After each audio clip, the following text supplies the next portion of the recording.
ഒരുപോലെ ഉപകരിക്കുന്ന ഒരു വീഡിയോ ആയിട്ടാണ്.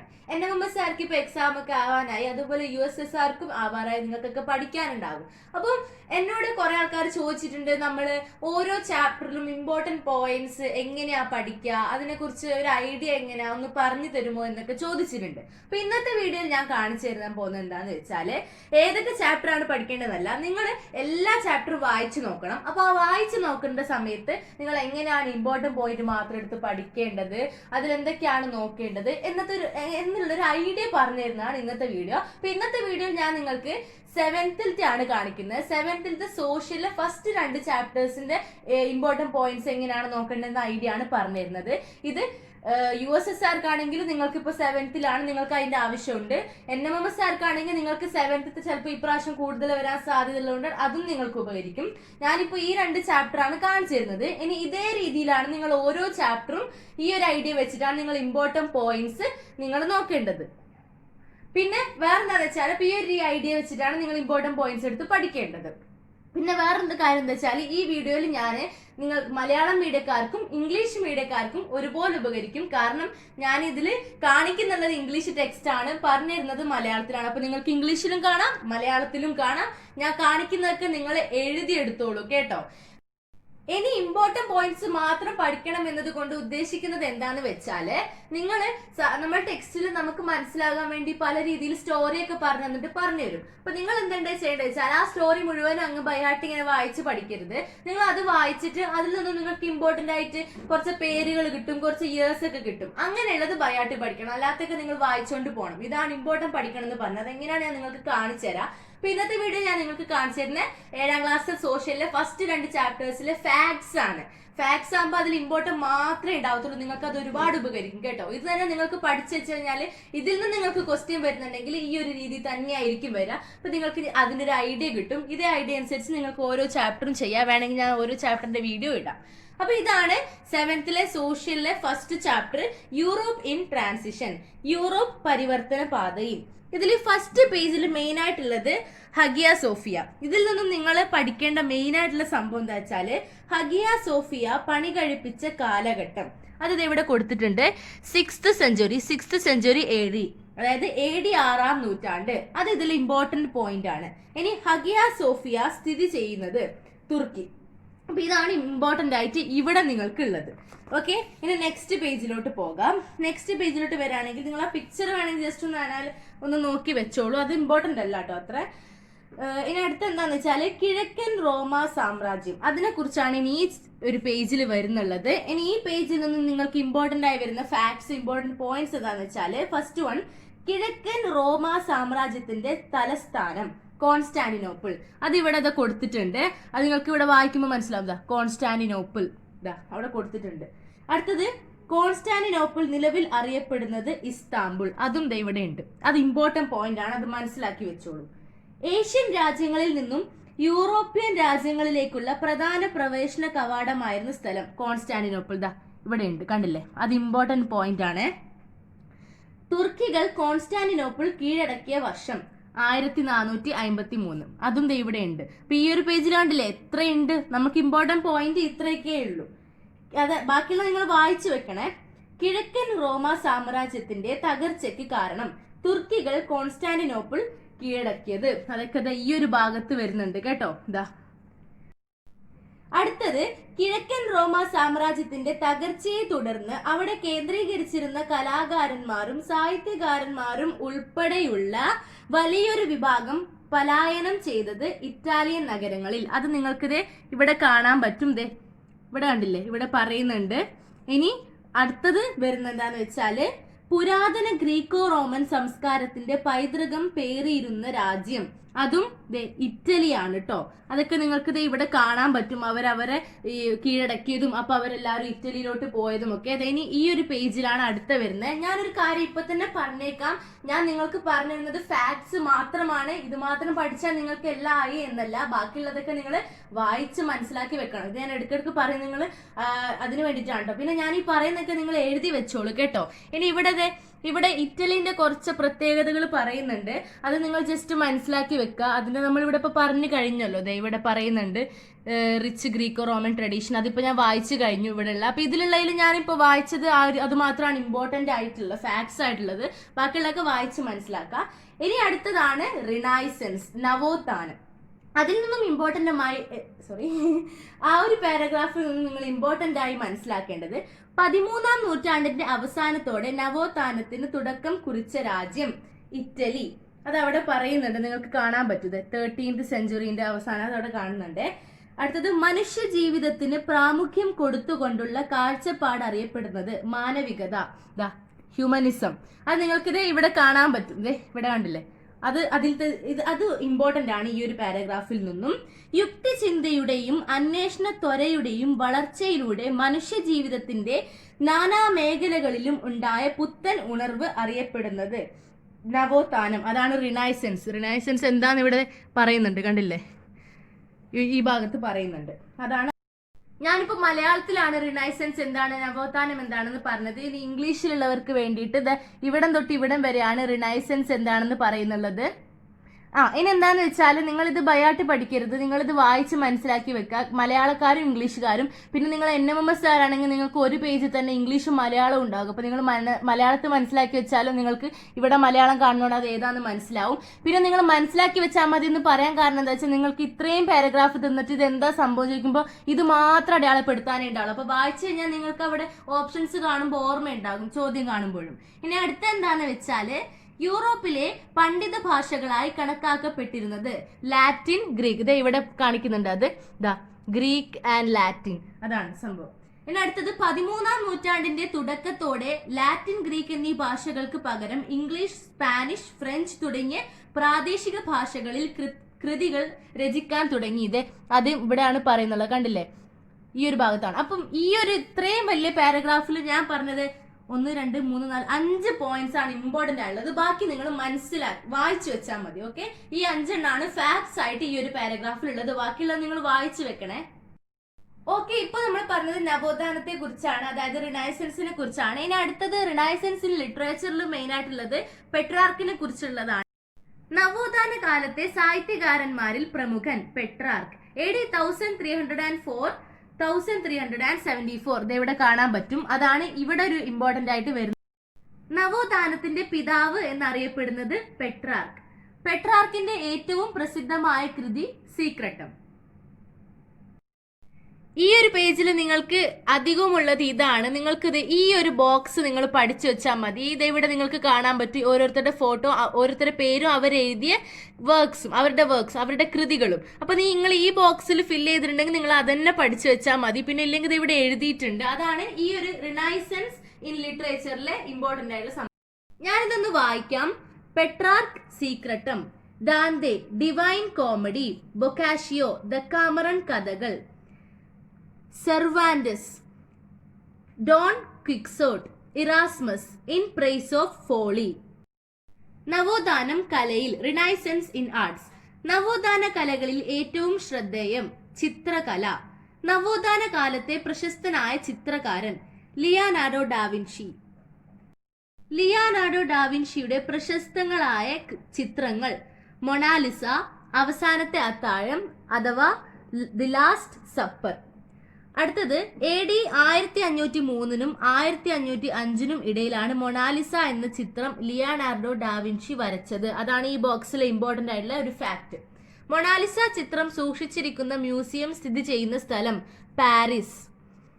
അന്ത്യവിധി എന്ന ചിത്രം വരച്ചത്, അതായത് the last judgment, Michelangelo. ഏതൻസിലെ വിദ്യാലയം എന്ന ചിത്രം വരച്ചത് the school of Athens, Raphael. ഫ്ലോറൻസിലെ ബാപ്റ്റിസ്റ്റ് പള്ളിയുടെ വാതിലിന്റെ ശില്പി ലോറൻസോ ഗിബർട്ടി. ഇതാണ് കേട്ടോ അത്. ഗട്ടാമലീത്തയുടെ ശില്പി ഡൊണാറ്റല്ലോ. ഈ ഒരു പേജിൽ ഇത്രയേ ഉള്ളൂ. ഈ ഒറ്റൊരു ബോക്സ് ആണ് ഇമ്പോർട്ടന്റ് ആയിട്ടുള്ളത്. ഞാനിപ്പോൾ അത് വായിച്ചു കഴിഞ്ഞു. അതായത് ഈ ഒരു സംഭവങ്ങളൊക്കെ ഞാൻ വായിച്ചു കഴിഞ്ഞു. പിന്നെ ഇത് ഏത് ഫീൽഡാണ് നിങ്ങൾ മനസ്സിലാക്കി വെക്കുക, അത് നിങ്ങൾക്ക് കാണുമ്പോൾ തന്നെ മനസ്സിലാവുമല്ലോ. ഇനി അടുത്തത് നവോത്ഥാനം ശാസ്ത്രത്തിൽ, റിനൈസൻസ് ഇൻ സയൻസ്. ഞാൻ ഫാക്ട്സ് ആണ് പറയുന്നുള്ളത്. ഭൂമിയാണ് പ്രപഞ്ചത്തിന്റെ കേന്ദ്രം എന്ന ധാരണ തെറ്റാണെന്ന് തെളിയിക്കപ്പെട്ട കാലഘട്ടം നവോത്ഥാന കാലഘട്ടം. സൂര്യനാണ് സൗരയൂഥത്തിന്റെ കേന്ദ്രമെന്ന് പ്രതിപാദിക്കുന്ന സിദ്ധാന്തം, സൗരയൂഥ സിദ്ധാന്തം. ഇതൊക്കെ ഈ ഒരു പാരഗ്രാഫിൽ ഇമ്പോർട്ടന്റ് ഫാക്ട്സ് ആണ് വായിക്കുന്നത്. നിങ്ങൾക്ക് അവിടെ വായിക്കുമ്പോൾ ഇംഗ്ലീഷ് കാണാൻ പറ്റും. സൗരയൂഥ സിദ്ധാന്തം ആവിഷ്കരിച്ച ശാസ്ത്രജ്ഞൻ കോപ്പർനിക്കസ്. ടെലിസ്കോപ്പ് വികസിപ്പിക്കുകയും അതിലൂടെ സൗരയൂഥ സിദ്ധാന്തം ശരിയാണെന്ന് തെളിയിക്കുകയും ചെയ്ത ശാസ്ത്രജ്ഞൻ ഗലീലിയോ ഗലീലി. 1439 അച്ചടിയന്ത്രം കണ്ടുപിടിച്ചത് ജോഹാനസ് ഗുട്ടൻബർഗ്, ജർമ്മൻ. ഇനി ലാസ്റ്റ് പേജാണ് നമ്മുടെ ഈ ചാപ്റ്റർ കയ്യാറായി. മതനവീകരണം അഥവാ ദി റിഫോർമേഷൻ. 16-ാം നൂറ്റാണ്ടിൽ യൂറോപ്പിലെ ക്രൈസ്തവ സഭയിലുണ്ടായ പരിഷ്കരണം അറിയപ്പെടുന്നത് മതനവീകരണം. മതനവീകരണം ആരംഭിച്ച രാജ്യം ജർമ്മനി. ജർമ്മനിയിൽ മതനവീകരണത്തിന് നേതൃത്വം കൊടുത്ത വ്യക്തി മാർട്ടിൻ ലൂതർ. അതാണ് ഈ ഒരു സംഭവത്തിലെ ഇമ്പോർട്ടന്റ് ആയിട്ടുള്ള ഫാക്ട്. മതനവീകരണം എന്ന് പറഞ്ഞാൽ റിഫോർമേഷൻ ആണ്. ഇനി അടുത്ത ഇമ്പോർട്ടന്റ് ആയിട്ടുള്ള ഫാക്ട് വ്യവസായ വിപ്ലവം, അതാണ് ഇൻഡസ്ട്രിയൽ റെവല്യൂഷൻ. ഇത് അത്ര ഇമ്പോർട്ടന്റ് അല്ല, പക്ഷെ വായിച്ചു വെച്ചോട്ടോ. ഇൻഡസ്ട്രിയൽ റെവല്യൂഷനെ കുറിച്ചുള്ള ഇമ്പോർട്ടന്റ് ഫാക്ട്സ് നമുക്ക് നോക്കാം. യന്ത്രങ്ങളുടെ കണ്ടുപിടുത്തം ഉൽപാദന രംഗത്തുണ്ടാക്കിയ മാറ്റങ്ങൾ അറിയപ്പെടുന്നത് വ്യവസായ വിപ്ലവം അഥവാ ഇൻഡസ്ട്രിയൽ റെവല്യൂഷൻ. അതിവിടെ പറയുന്നുണ്ട്. അടുത്തത് ഇനി നമുക്ക് കണ്ടെത്തേണ്ടത് വ്യവസായ വിപ്ലവം ആരംഭിച്ച രാജ്യം ഇംഗ്ലണ്ട്. അതാണ് ഈ ഒരു പാരഗ്രാഫിൽ ഇമ്പോർട്ടന്റ്. ഇനി നിങ്ങൾ മനസ്സിലാക്കേണ്ടത് ഇവിടേക്കാണ്. ഇവിടെ നിങ്ങൾ എന്താ ചെയ്യേണ്ടത് വെച്ചാൽ നിങ്ങളിത് ഞാൻ വായിക്കാം. ഇത് എന്താണെന്ന് വെച്ചാൽ വ്യവസായ വിപ്ലവ കാലത്തെ കണ്ടുപിടുത്തങ്ങളും അത് കണ്ടുപിടിച്ച ശാസ്ത്രജ്ഞന്മാരുമാണ്. ഇതാണ് ഇനി അടുത്തത് ഈ ചാപ്റ്ററിലെ ഏറ്റവും അവസാനമായിട്ടുള്ള ഫാക്ട്സ്. ഇത് നമ്മുടെ ഓരോ മേഖലയും ഞാൻ പറഞ്ഞുതരാം. Flying shuttle John Kay. Flying ഷട്ടിലും അതുപോലെ സ്പിന്നിങ് ജെന്നിയും വരുന്നത് ക്ലോത്ത് മേക്കിങ്ങുമായി ബന്ധപ്പെട്ടിട്ടാണ്. അടുത്തത് സ്പിന്നിങ് ജെന്നി ജെയിംസ് ഹാർഗ്രീവ്സ്. അപ്പൊ ഇത് രണ്ടെണ്ണമാണ് ക്ലോത്ത് മേക്കിംഗ്. ഇനി ആവിയന്ത്രം സ്റ്റീം എൻജിൻ ജെയിംസ് വാട്ട്. അടുത്തത് ലോക്കോമോട്ടീവ് ജോർജ് സ്റ്റീഫൻസൺ. അപ്പോൾ ഇത് രണ്ടെണ്ണവും ട്രാൻസ്പോർട്ടേഷനെ കുറിച്ചുള്ളതാണ്. അപ്പോൾ ഇവർ കണ്ടുപിടിച്ചത് എങ്ങനെയാണ് ഇൻഡസ്ട്രിയൽ റെവല്യൂഷനിൽ ഉപകരിച്ചത് എന്നതും അത് കണ്ടുപിടിച്ച ആളുകളും ഇത് ഏത് മേഖലയാണെന്ന് നമ്മൾ പറഞ്ഞു.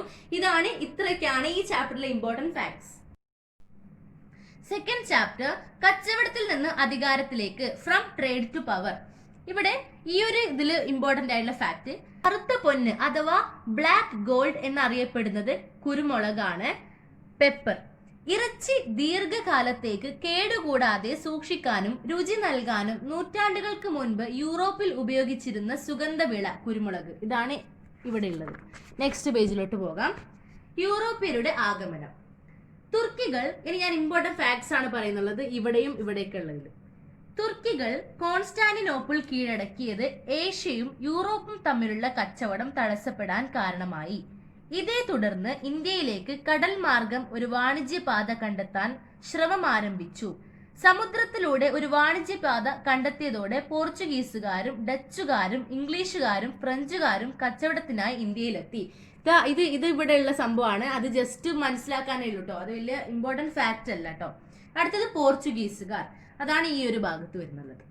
പോർച്ചുഗലിൽ നിന്ന് കച്ചവടത്തിനായി 3 കപ്പലുകളിലായി എത്തിയ വാസ്കോഡ ഗാമയും സംഘവും കോഴിക്കോട് കാപ്പാട് തീരത്ത് എത്തിയത് എന്നാണ് 1498 മെയ്. വാസ്കോഡ ഗാമ കോഴിക്കോട് എത്തിയ കാലയളവിൽ കോഴിക്കോട് ഭരിച്ചിരുന്നത്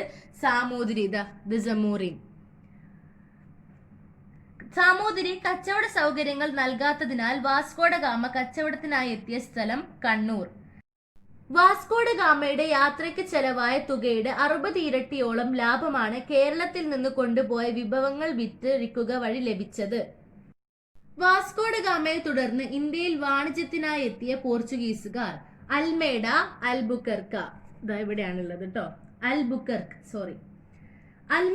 അൽബുക്കർക്ക് എന്നിവരുടെ ഇന്ത്യയിലെ പ്രധാന വാണിജ്യ കേന്ദ്രങ്ങൾ ഗോവ, ദാമൻ, ദിയു.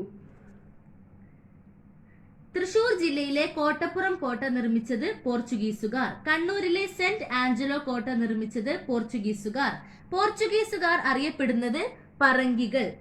പോർച്ചുഗീസുകാർ ഇന്ത്യയിൽ കൊണ്ടുവന്ന കാർഷിക വിളകൾ പൈനാപ്പിൾ, പേരക്ക, പപ്പായ, വറ്റൽമുളക്, കശുവണ്ടി, പുകയില.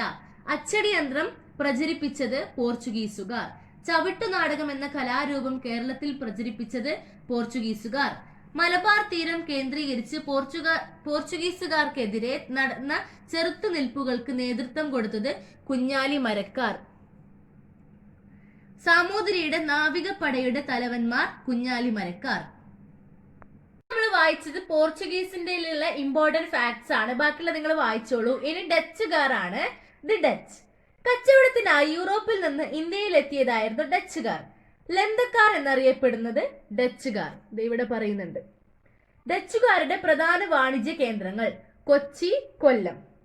ഹോർത്തൂസ് മലബാറിക്കസ് നമ്മുടെ നാട്ടിലെ ഔഷധ സസ്യങ്ങളെ പറ്റി പരാമർശിക്കുന്ന പുസ്തകം. Hortus Malabaricus.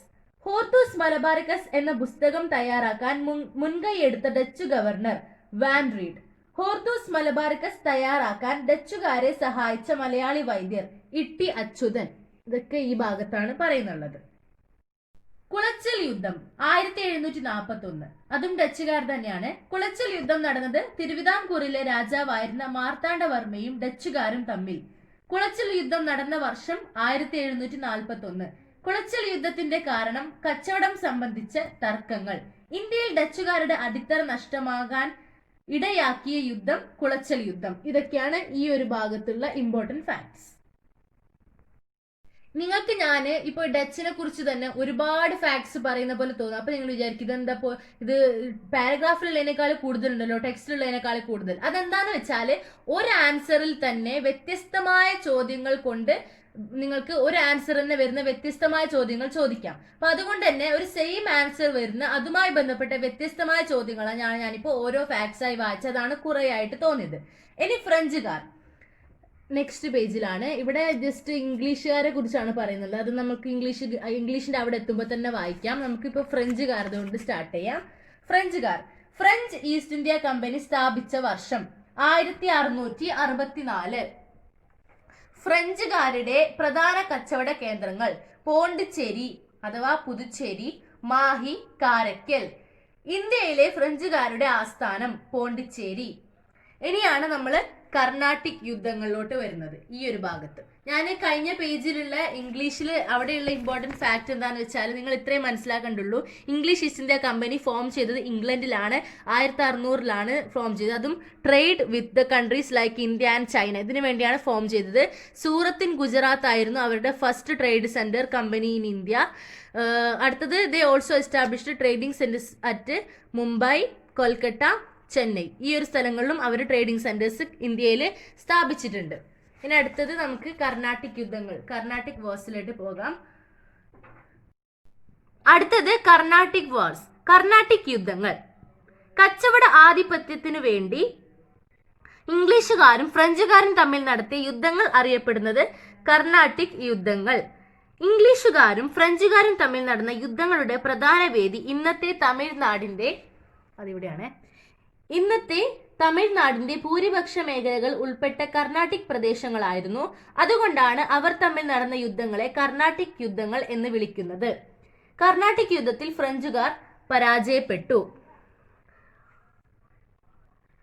അടുത്തത് ഇംഗ്ലീഷുകാരാണ്. ഇന്ത്യ, ചൈന തുടങ്ങിയ രാജ്യങ്ങളുമായി കച്ചവടം നടത്താൻ വേണ്ടി ലണ്ടനിൽ ഇംഗ്ലീഷ് ഈസ്റ്റ് ഇന്ത്യ കമ്പനി രൂപീകരിച്ച വർഷം 1600. ഇംഗ്ലീഷ് ഈസ്റ്റ് ഇന്ത്യ കമ്പനിയുടെ ഇന്ത്യയിലെ ആദ്യത്തെ വാണിജ്യ കേന്ദ്രം സൂറത്ത്, ഗുജറാത്തിലെ സൂറത്താണ്. ഇംഗ്ലീഷ് ഈസ്റ്റ് ഇന്ത്യ കമ്പനി വാണിജ്യ കേന്ദ്രങ്ങൾ സ്ഥാപിച്ച മറ്റു സ്ഥലങ്ങൾ മദ്രാസ്, ചെന്നൈ. മദ്രാസ് ഇപ്പോഴത്തെ പേര് ആണ് ചെന്നൈ. കൽക്കത്ത, കൊൽക്കത്ത, ബോംബെ, മുംബൈ. അത് ഓൾഡ് നെയിമും ഇപ്പോൾ ഉള്ള നെയിമും ഞാൻ ഒന്നിച്ച് പറഞ്ഞതാണ്. വാണിജ്യാധിപത്യത്തിനു വേണ്ടിയുള്ള മത്സരത്തിൽ വിജയിച്ചത് English East India company. English East India company ഇന്ത്യയിൽ ആദ്യമായി അധികാരം നേടിയ സ്ഥലം ബംഗാൾ. ഇനി അടുത്തത് പ്ലാസി യുദ്ധം. അതിവിടെയാണ് പറയുന്നുള്ളത്. പ്ലാസി യുദ്ധം നടന്ന വർഷം 1757. പ്ലാസി യുദ്ധം നടന്നത് ബംഗാളിലെ നവാബായിരുന്ന സിറാജുദ്ദൗലയും ബ്രിട്ടീഷുകാരും തമ്മിൽ. പ്ലാസി യുദ്ധത്തിൽ ബ്രിട്ടീഷുകാരെ സഹായിച്ച സിറാജുദ്ദൗലയുടെ സൈന്യാധിപൻ മിർ ജാഫർ. അതിവിടെയാണ് പറയുന്നുള്ളത്. ഈ ഒരു ബോക്സിലാണ് പറയുന്നുള്ളത്. മിർ ജാഫർ റോബർട്ട് ക്ലൈവുമായി ഉണ്ടാക്കിയ രഹസ്യധാരണയിലൂടെയാണ് പ്ലാസി യുദ്ധത്തിൽ ബ്രിട്ടീഷുകാർ വിജയിച്ചത്. ബക്സാർ യുദ്ധം 1764. ബക്സാർ യുദ്ധം നടന്ന വർഷം 1764. ഇവിടെയാണ് ഈ ബോക്സ് ആണ്. ബക്സാർ യുദ്ധം നടന്നത് ഷാ ആലം രണ്ടാമൻ മുഗൾ ചക്രവർത്തിയാണ്. ഷുജാഉദ്ദൗല അവധിലെ നവാബാണ്. മിർ കാസിം മുൻ ബംഗാൾ നവാബ് എന്നിവരുടെ സംയുക്ത സൈന്യവും ബ്രിട്ടീഷുകാരും തമ്മിൽ, അതൊക്കെ ഇവിടെ പറയുന്നുണ്ട്. ബക്സാർ യുദ്ധത്തിൽ ബ്രിട്ടീഷുകാർ വിജയിച്ചു. ബംഗാൾ ഈസ്റ്റ് ഇന്ത്യ കമ്പനിയുടെ കീഴിലാകാൻ കാരണമായ യുദ്ധം ബക്സാർ യുദ്ധം. ഓക്കെ, ഇനി നമുക്ക് നെക്സ്റ്റ് എടുക്കാം. നെക്സ്റ്റ് മൈസൂർ യുദ്ധങ്ങളാണ്. ഇവിടെയാണ് അതുള്ളത്. ഓക്കെ, ടിപ്പു സുൽത്താനും ബ്രിട്ടീഷുകാരും തമ്മിൽ നടന്ന യുദ്ധങ്ങൾ മൈസൂർ യുദ്ധങ്ങൾ. മൈസൂർ പ്രബല ശക്തിയാകുന്നതിൽ നേതൃത്വം വഹിച്ചവർ ഹൈദർ അലി, ടിപ്പു സുൽത്താൻ, അതൊക്കെ ഇവിടെ പറയുന്നുണ്ട്. മൈസൂർ കീഴടക്കാൻ ബ്രിട്ടീഷുകാരെ പ്രേരിപ്പിച്ച ഘടകങ്ങൾ. മൈസൂർ സുൽത്താൻമാരുടെ ആധിപത്യം മലബാറിൽ വ്യാപിച്ചിരുന്നത് ബ്രിട്ടീഷുകാരുടെ മലബാറിലെ കച്ചവടത്തിന് സൃഷ്ടിച്ച തടസ്സം. ഫ്രഞ്ചുകാരുമായി ടിപ്പുവിനുണ്ടായിരുന്ന സൗഹൃദം. ഇവിടെ ഫ്രണ്ട്ലി റിലേഷൻ കാര്യങ്ങളൊക്കെ ഇവിടെ പറയുന്നുണ്ട്. മൈസൂർ യുദ്ധങ്ങളിലൂടെ ബ്രിട്ടീഷ് ആധിപത്യത്തിന് കീഴിലായ പ്രദേശങ്ങൾ മലബാറും കൂർഗും. ഇവിടെ മൈസൂരിൽ ആധിപത്യം സ്ഥാപിക്കാൻ ബ്രിട്ടീഷുകാർക്ക് നേരിടേണ്ടി വന്ന യുദ്ധങ്ങൾ 4. ഇവിടെ പറയുന്നുണ്ട്. ഇവിടെ നമ്മൾ പറയുന്നുണ്ട്, ഇത് ഈ ഒരു ബോക്സ് പറയുന്നുണ്ട്. അതല്ലാതെ ഇത് ഇവിടെ പറയുന്നുണ്ട് 4th ആംഗ്ലോ മൈസൂർ വാർ. അതിലാണ് ബ്രിട്ടീഷുകാർക്ക് ഇത് കിട്ടിയത്. കാരണം ആ ഒരു ഇതോടുകൂടി ടിപ്പു മരിച്ചു. അതുകൊണ്ടാണ് ടിപ്പു സുൽത്താന്റെ മരണത്തിനിടയാക്കിയ യുദ്ധം 4ാം മൈസൂർ യുദ്ധം. അതാണ് ഇവിടെ പറയുന്നുണ്ട് 4th ആംഗ്ലോ മൈസൂർ വാർ. ഇനി അടുത്തത് ശ്രീരംഗപട്ടണം ഉടമ്പടി. അതിവിടെയാണുള്ളത്. 3ാം മൈസൂർ യുദ്ധത്തിന് ശേഷം ടിപ്പു സുൽത്താനും ബ്രിട്ടീഷുകാരും തമ്മിൽ ശ്രീരംഗപട്ടണത്ത് വെച്ച് ഒപ്പുവെച്ച ഉടമ്പടി ശ്രീരംഗപട്ടണം ഉടമ്പടി. മലബാർ ബ്രിട്ടീഷുകാർക്ക് ലഭിക്കാനിടയായ ഉടമ്പടി ശ്രീരംഗപട്ടണം ഉടമ്പടി. 2 ആൻസറും സെയിം ആണ്. 2 തരത്തിലുള്ള ക്വസ്റ്റ്യൻ ആണ്. കണ്ടില്ലേ, ഇതാണ് നിങ്ങൾക്ക് ഫാക്ട്സ് കൂടുതലായി തോന്നാനുള്ള കാരണം. ഞാനിപ്പോൾ 2 ആൻസറും സെയിം ആയിട്ടുള്ള 2 തരത്തിലുള്ള ക്വസ്റ്റ്യൻസ് പറഞ്ഞു. അടുത്തത് മറാത്ത വാർസ് ആണ്. മറാത്ത യുദ്ധങ്ങൾ. ബ്രിട്ടീഷുകാരും മറാത്ത വംശജരും തമ്മിൽ നടന്ന യുദ്ധങ്ങൾ മറാത്ത യുദ്ധങ്ങൾ അഥവാ മറാത്ത വാർസ്. മറാത്തികൾ ബ്രിട്ടീഷുകാരുടെ പരുത്തി കച്ചവടത്തിന് തടസ്സങ്ങൾ സൃഷ്ടിച്ചതാണ് മറാത്ത പ്രദേശങ്ങൾ ആക്രമിക്കാൻ ബ്രിട്ടീഷുകാരെ പ്രേരിപ്പിച്ചത്. സിന്ധ്, പഞ്ചാബ്, അവധ് എന്നീ നാട്ടുരാജ്യങ്ങളും ബ്രിട്ടീഷുകാർ കീഴടക്കി. അടുത്തത് സൈനിക സഹായ വ്യവസ്ഥ അഥവാ സബ്സിഡറി അലയൻസ്. സൈനിക സഹായ വ്യവസ്ഥ നടപ്പിലാക്കിയ ഗവർണർ ജനറൽ വെല്ലസ്ലി പ്രഭു, ലോർഡ് വെല്ലസ്ലി. സൈനിക സഹായ വ്യവസ്ഥയിൽ ഒപ്പുവെച്ച നാട്ടുരാജ്യങ്ങൾ ഹൈദരാബാദ്, തഞ്ചാവൂർ, ഇൻഡോർ. സൈനിക സഹായ വ്യവസ്ഥയിൽ ചേരുന്ന രാജ്യത്തിന് ഈസ്റ്റ് ഇന്ത്യ കമ്പനി സുരക്ഷ ഉറപ്പ് നൽകിയിരുന്നു. എന്നാൽ നാട്ടുരാജ്യങ്ങളുടെ ഭരണം യഥാർത്ഥത്തിൽ നടത്തിയിരുന്നത് കമ്പനിയുടെ പ്രതിനിധികളായിരുന്നു. ഇതാണ് സബ്സിഡറി അലയൻസ് എന്ന് പറയുന്നത്. അടുത്തത് ദത്തവകാശ നിരോധന നിയമം, ഡോക്ട്രിൻ ഓഫ് ലാപ്സ്. പുരുഷ അനന്തരാവകാശികൾ ഇല്ലാതെ ഒരു രാജാവ് മരണപ്പെട്ടാൽ ആ രാജ്യം ബ്രിട്ടീഷ് ഇന്ത്യയിൽ കൂട്ടിച്ചേർക്കാൻ വ്യവസ്ഥയുണ്ടായിരുന്ന നിയമം ദത്തവകാശ നിരോധന നിയമം അഥവാ ഡോക്ട്രിൻ ഓഫ് ലാപ്സ്. അതിന്റെ ഡെഫിനിഷൻ ആണ് ഇപ്പൊ പറഞ്ഞത്. ദത്തവകാശ നിരോധന നിയമം നടപ്പിലാക്കിയ ഗവർണർ ജനറൽ ഡൽഹൌസി പ്രഭു അഥവാ ലോർഡ് ഡൽഹൌസി. ദത്തവകാശ നിരോധന നിയമത്തിലൂടെ ബ്രിട്ടീഷുകാർ പിടിച്ചെടുത്ത നാട്ടുരാജ്യങ്ങൾ സാമ്പൽപൂർ, സത്താറ, ഉദയ്പൂർ, ഝാൻസി, നാഗ്പൂർ. കീഴടക്കിയ പ്രദേശങ്ങളിൽ ബ്രിട്ടീഷുകാർ ഏകീകൃത ഭരണ സംവിധാനം നടപ്പിലാക്കി.